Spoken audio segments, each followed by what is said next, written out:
So to give you an idea, that's Luna Island, and the major part of the American Falls on the other side. But this little bit right here is called Bridal Veil Falls. And if you're down below, you go into the Cave of the Winds, which is, you get a chance, check it out. You can walk right up. They build a boardwalk. You walk right up underneath. I think we'll be able to see a lot of that from that point. So this is the brink of the American Falls. Underneath here, back in the 1800s, this actually was out a little bit farther, and there was a cave behind the falls that they named the Cave of the Winds. Eventually it collapsed, but they still have a Cave of the Winds tour, which will take you down to the base of these falls from Goat Island. If you get a chance, do that. Maid of the Mist is the boat you can see over here. There's one on the Canadian side and some on the American side. It takes you right up to the brink of the Horseshoe Falls, or the bottom of them. It's really cool. So back in the 60s, mid-60s, they built a coffer dam up here at the top of the island to dry this out because they wanted to inspect this whole the falls here to see. There was a lot of rubble from when pieces had collapsed off, piled up at the bottom, and they thought maybe they'd clean that up, make it so it's a little bit more of a bigger drop. They decided that it was pretty stable up through here on the brink, but if they took all that away, it might destabilize it. So they eventually took that dam out. I was here and checked this out. It was really cool to see this not running. So that's what the Cave of the Winds is now. They build these boardwalks out. They take them out every fall, rebuild them in the spring, but you can literally walk right up to the base of the Bridal Veil Falls. And if you're ever here on a very hot summer's day, I highly recommend it. It's really nice.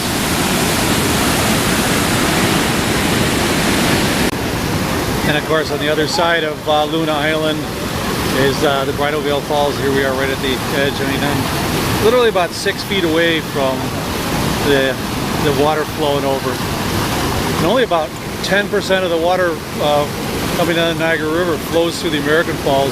Most of it goes through the Horseshoe Falls, which is where we're headed.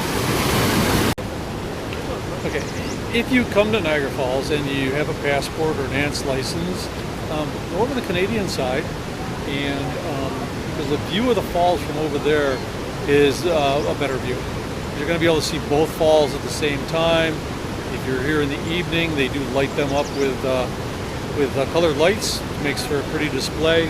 And the downside is that the Canadians have built stuff like right up close to the river and up close to the falls. American side is a big park. Parking.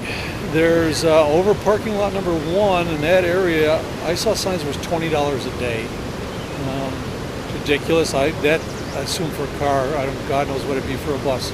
I came over here to Goat Island, which is where I recommend you go, because you can get to both of the falls from Goat Island. Your Luna Island, the Bridal Veil Falls, much nicer experience. There's nobody was charging money in the RV lot today, so it cost me nothing, and it cost $3 to hop on the trolley, which stops at all the major stops. So I recommend people come over here to Goat Island and visit the falls from here. Much nicer experience. So you can really tell why they call this the Horseshoe Falls, all the way from over there to here, just because the softer rock eroded it back a little farther in the middle. 90% of the water coming over the Niagara Falls goes over here, and it's pretty impressive. I mean, I grew up an hour and a half away, and I still like coming here. At one point, there was some concern that this is Terrapin Point, that it was about to fall off. I guess a crack developed, so they closed it down for quite a while.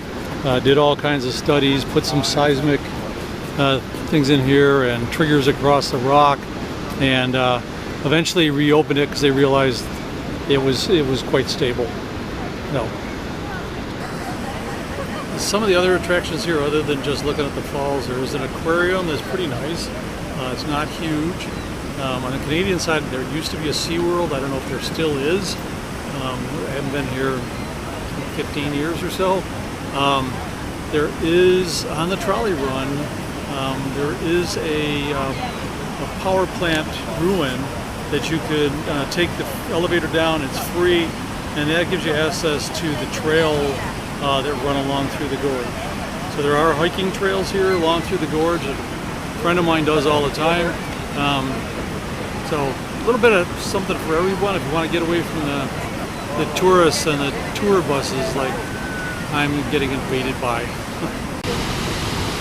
So this will give you an idea how close the Maid of the Mist comes to the falls. But if you look on the other side, you see the yellow over there. That's the Canadian side's Cave of the Winds. You basically take an elevator down from that building and out through a tunnel there, but you also can take a tunnel into behind the falls. It opens right up, so you're actually standing behind the falls looking at the water cascading in front of you. So sort of a good view from here of the American Falls, and then, like I said, the other side of Goat Island and the Horseshoe Falls. So that's going to end my visit here. In case you wondered how Goat Island got its name, there was Mr. Stedman with all the wolves that were here back in the day when the British first got here. He cleared off some on the northern end where I'm parked and brought his animals over here. Harsh winter, and all the animals died except for a goat. So he decided to name the island Goat Island after that hardy goat. So I'm going to get back on the road, see what I can find. See you later, YouTube.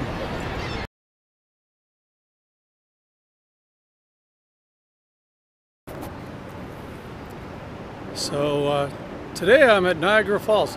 Niagara Falls. Slowly I turned, step by step, inch by inch.